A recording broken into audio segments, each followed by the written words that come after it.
Hello everyone, this is a game dev vlog, which I post to Patreon, but I was going to post this update to YouTube as well. On Patreon, it's for free and paid members, just as long as you remember you can watch them. I know the economy's hard right now, so I figured the dev vlog updates would be something that's kind of basically free, but if you wanted to see what else I put out there, you could become a membership. Like I said, I understand. Economy's rough right now for us all, and I still want to put out things that everyone can kind of access.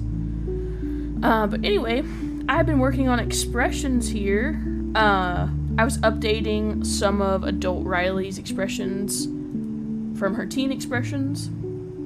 Her old smile looked very delightful children from down the lane from Codename Kids Next Door, so I'm like, I need to update that. This feels more natural, it feels more nice.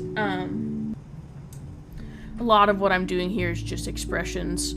A lot of the work I do for the game is honestly, besides maps and all the other stuff, but a big thing that takes up a chunk of time is making the expressions, and then I have to like manually shrink them down to the right size for the engine, which is tedious and time consuming, but it's a part of it.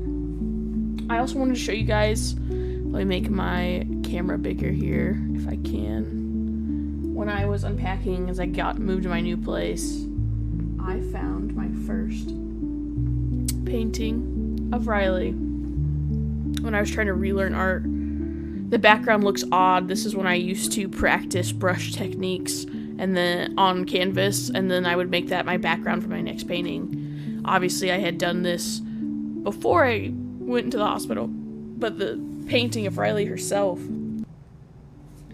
was after the hospital when I was trying to relearn everything. And to me, I will shrink myself so you can see her.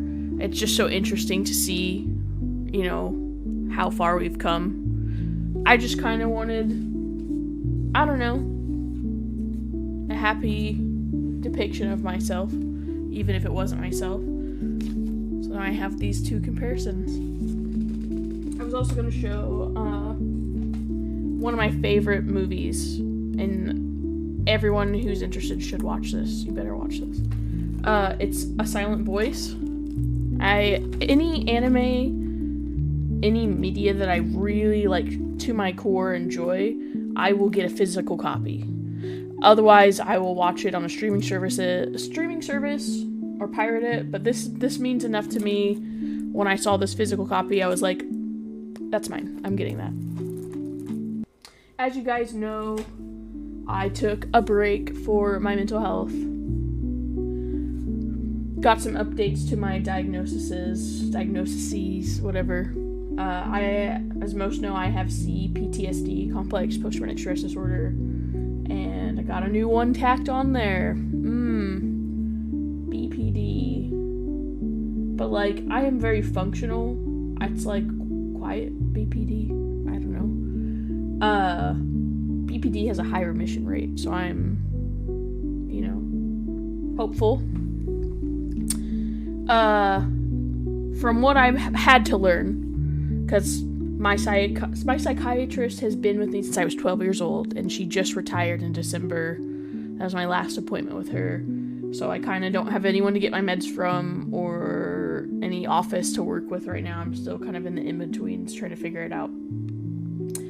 But the way BPD is explained to me, and I've already said this in one of the dev vlog videos, so to people who've already seen it, I apologize.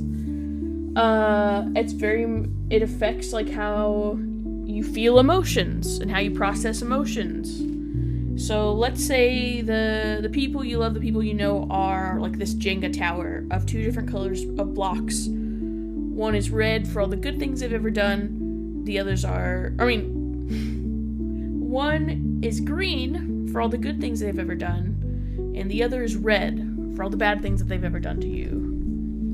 And whenever you split, instead of seeing them as this categorized Jenga tower of all the good and bad they've done, suddenly they're only the bad or they're only the good, and you either put them on such a high pedestal or you absolutely hate them. BPD is very much emotional regulation thing. So everything's very intense feelings. All of your feelings are really intense, but you don't know how to regulate yourself. So when I get really bad downs, other people might be able to get out of that headspace or that loop or that negative feelings. Imagine it's so intense. Like, I feel like I'm gonna die. It feels so painful. And you can't regulate yourself out of that. And, you know, I won't lie. I've had some negative preconceptions of people with BPD that I now have to unlearn to be kind to myself and others. But there's a lot that I have learned that helps me a lot and helps me understand things a lot. I don't know. I'm back and I'm working and I'm fine to talk on social media, but personal life wise, I'm just taking a break from people. I don't want to hurt the people I love because of this condition, and it's up to me to, you know, get the reins on it and get better, which I'm trying to do. Therapy's hard to get. Oh my god, it's so hard to get. But yeah, no, I guess I just feel bad. Oh, why is my camera moving? I was gonna say, like I said, imagine you can't regulate anything, whether it's how good you feel or how bad you feel, but all of your emotions are extreme. And I was congratulated on the project I started here. You know, a big part of the things that have happened to me, I have been very intensely betrayed by people I thought safe, whether it was caregivers, whether it was partners, whether it was people who were supposed to have my best interests or protect me. And a lot of people might get rage, which I've definitely gotten rage before, but some people will negatively put that out there, like, I've been hurt, you hurt me, so I'm gonna hurt you. I want you to feel my hurt. And she had said something like, instead of you going out and being like, I want you to feel my hurt, or expressing it in a negative way, like self-harm, or getting into drugs or alcohol, I was like, I'm gonna make this thing so people can know how I feel. I'm gonna make a piece of media that makes people feel. I don't have to make you who hurt me feel how I felt. I'm gonna put out this art that makes people feel. That's a very healthy way to deal with things. I don't know, there's so much to navigate. I'm probably yapping. I'm very much a yapper, as you'll come to find. But yeah, no, a big thing when you split, like you said, that person you've loved so much might suddenly be like, I hate you. You're like, I hate you so much. And I realized, without realizing, I guess, I was kind of already doing that with my depictions of my characters. Like, with Mother. Let me pull up her Wonderland design. These sort of splits you'll see in the game where she goes from normal to, like, this horribly, like, out of tune with who she is character, where she looks monstrous. I mean, every good thing is removed from her. She doesn't even look... You don't even know when you split. You don't even recognize the people you love anymore. And that was so odd to me. Or not odd, just so coincidental. That I already had this set up without even knowing it. Where it's like, yeah, when I split, the people I love, I don't recognize them anymore. They're just these horribly disfigured versions of themselves in my head. There's a lot I have to learn about it, so don't take everything I say as fact. I'm not a therapist. I don't have a degree. I just have what I can learn. But I guess CPTSD and BPD go very in hand.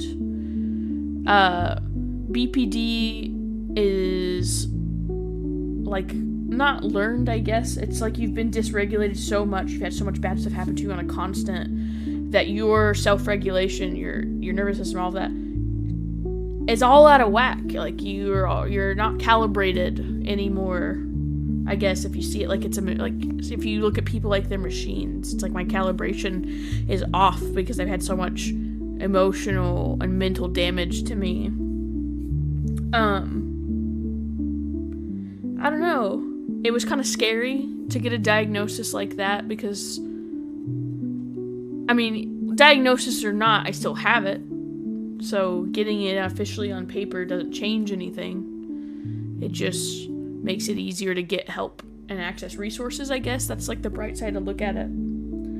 But no, I was explained to me like it's kind of like the natural progression. You have PTSD, you have CPTSD, and then you have BPD. It's like the final boss of it all.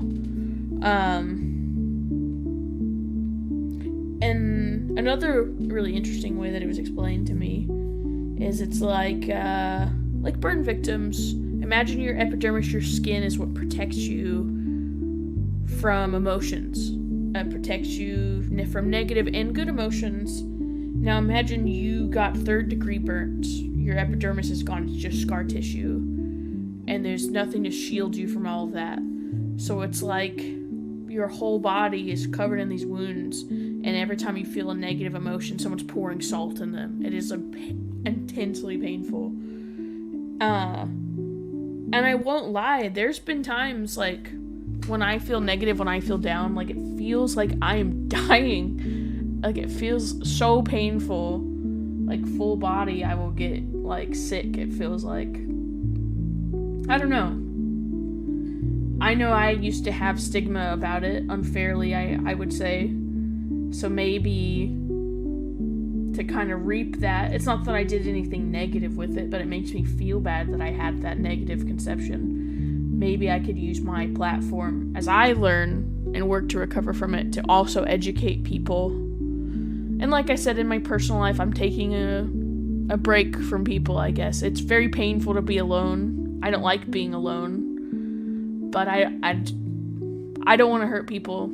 I don't want to hurt the people I love. I don't want to hurt random people just because a lot of people hurt me in my life growing up and even up to now. So I'm a broken person, but that doesn't mean like I'm a lost cause. I won't lie, when John Doe this last time just kind of up and left me, it felt like that person was telling me that I'm a lost cause.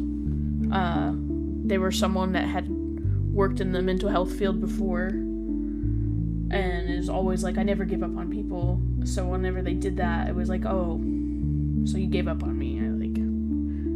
I must be a lost cause. And again, a lot of that thinking, that negative thinking, comes from these issues I have. I have to just be able to pull myself out of them. But somebody still made me feel that way, which is hard to deal with. A lot of the times, people would hurt me, and I'd be like, oh, I'll hurt you back. Not like in any crazy way, but like, I'll say something that cuts you down as well.